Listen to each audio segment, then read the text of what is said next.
Good morning guys.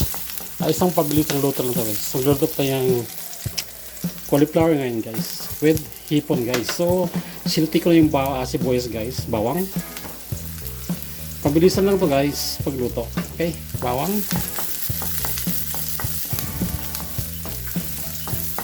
Kunti lang yung ano guys. Transparent lang natin yung bawang. Okay. Next is celery. So ang mga gulay ko nito guys, binablanch ko na siya, pati hipon.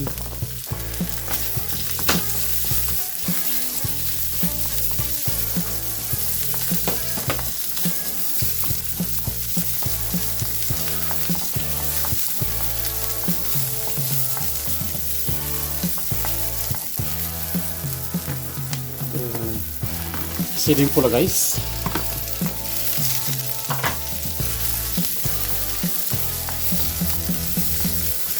Inuna ko yan guys kasi hindi natin kasama sa blanch yan para yung flavor ng siling pula, celery ay manatili sa ano, fresh pa rin siya guys. Hindi kaya pag i-blanch natin nababawasan siya ng lasa.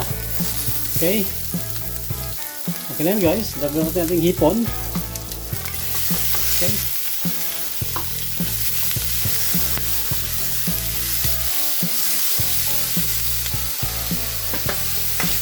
Ating paminta. Ang gagamitin nito guys, oyster sauce lang.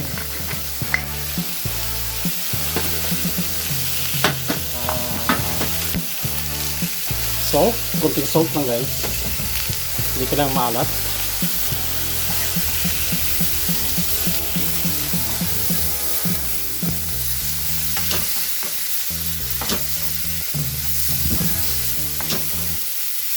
Since blanch na yung hipon natin guys, yan, hindi natin kailangang overcook.